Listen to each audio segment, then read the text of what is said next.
Phone tapping ఉదంతం తెరపైకి వచ్చిన తర్వాత కేటీఆర్ గారు చేస్తున్న వీరంగం చూస్తే నవ్వొస్తా ఉంది. మేకపోతు గాంభీర్యం ప్రదర్శిస్తున్న విషయం చాలా స్పష్టంగా తెలుస్తూ ఉంది. ఆయన అంటాడు, ఈ ఫోన్ ట్యాపింగ్లో రేవంత్ రెడ్డి గారు నా వెంట్రుక కూడా పీకలేడు అంటున్నారు. అయ్యా కేటీఆర్ గారు, ఈ ఫోన్ ట్యాపింగ్ అంశంలో ఖచ్చితంగా మీరు మీ తండ్రి గారు జైలు పాలు కావాల్సిందే. రేవంత్ రెడ్డి గారు పార్లమెంట్ ఎన్నికల తర్వాత బీజేపీలో చేరతారని చెప్పి ఇంకో మాట మాట్లాడినారు. పార్లమెంట్ ఎన్నికల తర్వాత కుటుంబం మొత్తం కూడా తీహార్ జైలుకు కవిత గారికి కంపెనీ ఇవ్వడానికి వెళ్లాల్సిందే. ఇది ఎవ్వరు కూడా ఆపలేరు. ఎందుకంటే సీక్వెన్స్ చెప్తా.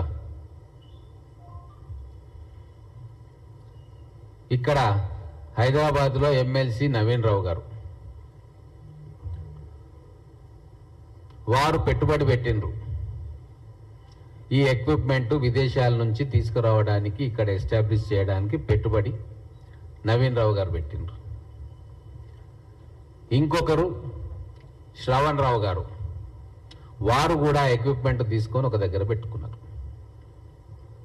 వీరిద్దరూ కల్వకుంట్ల కుటుంబానికి బంధువులు. వీళ్ళతోటి ఇంటెలిజెన్స్ హెడ్, ఇక్కడ ఉన్న కీలకమైన పోలీస్ ఆఫీసర్స్ రోజు మాట్లాడుతున్నారు.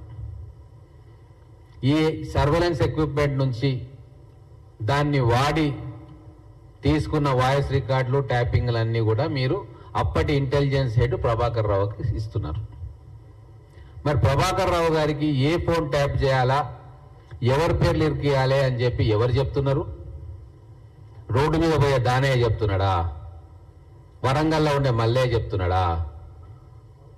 పాలఊరులో ఉండే ఇంకో అక్క చెప్తుందా? ఎవరు చెప్తున్నారు? ఈ రాష్ట్రంలో అధికారం కేవలం ఇద్దరి చుట్టే తిరుగుతుంది. ఒకరు ధృతరాష్ట్రుడిలాగా అన్ని మూసుకొని కూర్చున్న ప్రగతి భవన్ గడిలో కూర్చున్న కేసీఆర్ గారు, ఇంకొకరు అహంకారంతో, మితిమీరిన అహంకారంతో విర్రవీగుతున్న యువరాజు, దుర్యోధనుడిలాగా ప్రవర్తిస్తున్న యువరాజు కేటీఆర్. వీళ్ళిద్దరు ఆదేశాలే నడుస్తాయి కదా ఈ తెలంగాణ రాష్ట్రంలో. మరి వీళ్ళిద్దరు ఆదేశాలు ఇస్తేనే కదా ఇంటెలిజెన్స్ హెడ్ గా ఉన్న ప్రభాకర్ రావు గారు ఫలానా ఫోన్ నెంబర్లు ట్యాప్ చేయండి అని చెప్పడం. దానికి మీ బంధువర్గం చేత బయటికి పోకుండా ఎక్విప్మెంట్ ఇంపోర్ట్ గా తీసుకొచ్చి ప్రభుత్వ ఖాతాల్లో కనబడకుండా ప్రైవేటుగా డబ్బులు వెచ్చించి తీసుకొచ్చిండ్రు.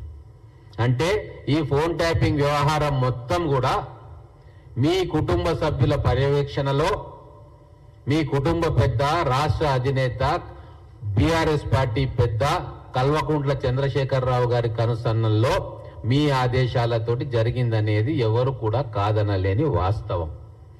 దీన్ని మీరు కాదంటారా? లై డిటెక్టర్ టెస్ట్కి వస్తారా కేసీఆర్ అండ్ కేటీఆర్ కంపెనీ? మీరు ఏ ఫోన్ కాల్స్ కూడా ట్యాపింగ్ కు ఆదేశించలేదు అని చెప్పి లై డిటెక్టర్ టెస్ట్లకు వస్తారా? నేను రిక్వెస్ట్ చేస్తా ఉన్నా, ధృతరాష్ట్రుడిని, దుర్యోధనుణ్ణి లై డిటెక్టర్ టెస్ట్కు వస్తారా? అంత ధైర్యం ఉందా?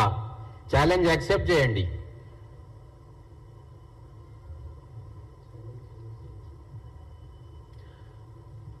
పదేళ్ల పాటు రాక్షస పాలన కొనసాగించి ప్రజల ధన మాన ప్రాణాలతోటి ఆటలాడుకొని తెలంగాణ ఆకాంక్షలను బొందబెట్టి ఈరోజు ఒక్క మాటతోటి కొట్టేస్తా ఉన్నారు. అసలు ఫోన్ ట్యాపింగ్ గురించి కేసీఆర్ గారు ఎందుకు మాట్లాడట్లేదు?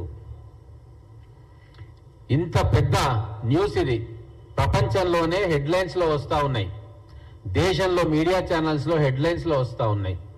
తెలంగాణ రాష్ట్రంలో ఫోన్ ట్యాపింగ్ పేరు మీద ఎక్స్టార్షన్ జరిగింది, డ్రగ్ ట్రాఫికింగ్ జరిగింది. చెప్పకూడదు కానీ ఆడవాళ్ళ పరువుతో కూడా దాగుడు మూతలాడినరు.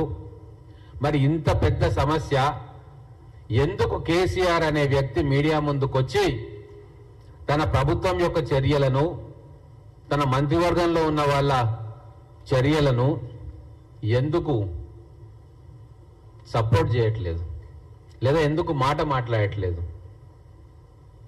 అంటే మీరు తప్పు ఒప్పుకున్నట్టే కదా. కేసీఆర్ వారికి తెలిసే జరిగినాయని చెప్పి ఈరోజు తెలంగాణ ప్రజలు అనుకుంటున్నారు. మరి దీనికి సమాధానం కావాలి అని చెప్పి వాళ్ళు ఎదురు చూస్తూ ఉన్నారు. వారికి మీరు ఏం సమాధానం చెప్తారు కేసీఆర్ గారు? మీరు ప్రైవేట్ సైన్యాన్ని నడుపుకున్నారు, గుండాలతోటి మాఫియా నడుపుకున్నారు, mining mafia, sand mafia, real estate mafia, private యూనివర్సిటీలను పెట్టుకున్నారు. ఆఖరికి ప్రైవేట్